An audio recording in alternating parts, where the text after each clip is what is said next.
Hi friends, ഈ വീഡിയോയിൽ ഞാൻ പറയാൻ ഉദ്ദേശിക്കുന്നത് ഇന്ത്യൻ എവിഡൻസ് ആക്ടിനെ കുറിച്ചാണ്. നമുക്കറിയാം, എവിഡൻസ് ആക്ട് എന്ന് പറയുന്നത് ഇന്ത്യൻ തെളിവ് നിയമം. ഇതിൽ പ്രധാനമായും 167 സെക്ഷൻ 11 ചാപ്റ്ററുകളായിട്ട് ആണ് ഡിവൈഡ് ചെയ്തിട്ടുള്ളത്. അതിൽ സെക്ഷൻ 1 മുതൽ 4 വരെ പ്രിലിമിനറിയെക്കുറിച്ചും സെക്ഷൻ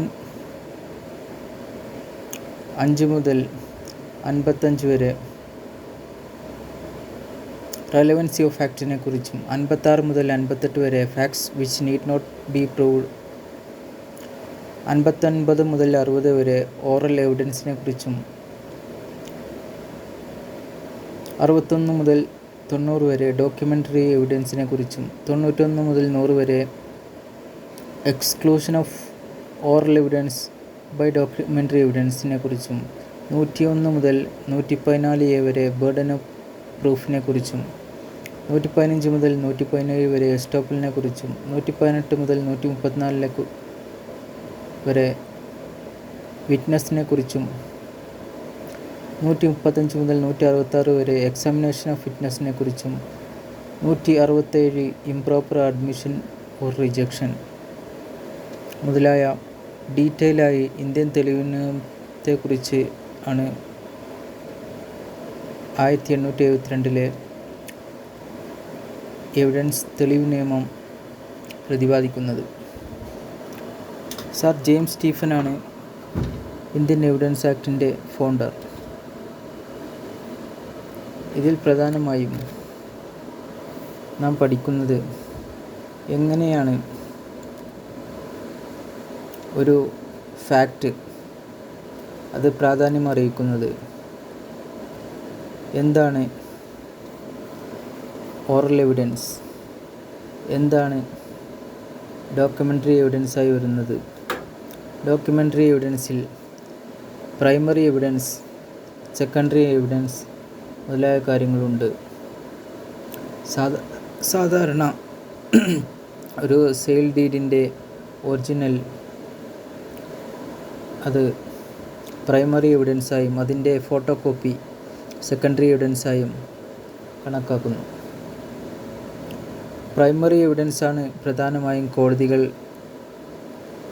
ആദ്യത്തെ തെളിവായി, ഇമ്പോർട്ടൻ്റ് തെളിവായി സ്വീകരിക്കുന്നത്. പ്രൈമറി എവിഡൻസിൻ്റെ അഭാവത്തിൽ മാത്രമാണ് സെക്കൻഡറി എവിഡൻസ് കോടതികൾ വളരെ റെയറായി സ്വീകരിക്കാറുള്ളത്. പിന്നീട് വരുന്നത് സാക്ഷികളെക്കുറിച്ചാണ്. ആരെല്ലാമാണ് സാക്ഷികൾ, അതിനെക്കുറിച്ച് പ്രതിപാദിക്കുന്നത് ചാപ്റ്റർ 9 118 മുതൽ 114 വരെയുള്ള സെക്ഷനുകളാണ്. പിന്നീട് 135 മുതൽ 166 വരെ ഉള്ള സെക്ഷനിൽ എങ്ങനെയാണ് സാക്ഷികളെ വിസ്തരിക്കുന്നത് അതിനെക്കുറിച്ചാണ് പ്രതിപാദിക്കുന്നത്.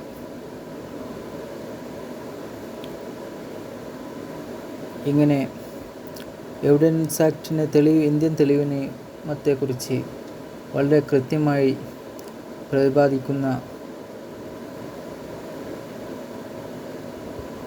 ഇന്ത്യൻ തെളിവ് നിയമം വളരെ ഇമ്പോർട്ടൻ്റാണ് ഓരോ കേസിലും.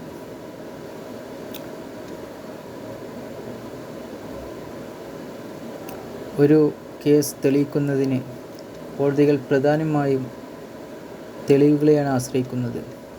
അത് വളരെ ശാസ്ത്രീയമായ രീതിയിൽ കോടതികൾ ഹാജരാക്കി അതിനു വേണ്ട എക്സ്പ്ലനേഷൻ കൊടുത്ത് അത് കോടതിയെ ബോധ്യപ്പെടുത്തിയാൽ മാത്രമേ അത് കോടതി സ്വീകരിക്കുകയും തെളിവ് നൽകിയ ഇരു കൂട്ടരെയും തമ്മിൽ കൃത്യമായി പഠിച്ച് അതിന് ഉചിതമായ ജഡ്ജ്മെൻറ്റ് നൽകുകയാണ് കോടതികൾ ചെയ്യാറുള്ളത്. കൃത്യമായ തെളിവുകളുടെ അഭാവത്തിൽ ആ കേസ് വിട്ടുപോകാനുള്ള ചാൻസ് വളരെ കൂടുതലാണ്. അതുപ്രകാരം പോലീസ് ഉദ്യോഗസ്ഥർ വളരെ കൃത്യമായി തന്നെ തെളിവുകൾ പ്രോസിക്യൂഷന് വേണ്ടി ഹാജരാക്കാറുണ്ട്. ഇന്ത്യൻ തെളിവ് നിയമം ഓരോ അഭിഭാഷകനെ സംബന്ധിച്ചിടത്തോളം വളരെ പ്രാധാന്യമർഹിക്കുന്നതാണ്. കൃത്യമായ പഠനം ഇന്ത്യൻ തെളിവ് നിയമത്തെക്കുറിച്ച് വളരെ അത്യാവശ്യമാണ്. ഡീറ്റെയിലായ ഒരു വീഡിയോയുമായി പിന്നീട് വരുന്നതാണ്. Thank you very much.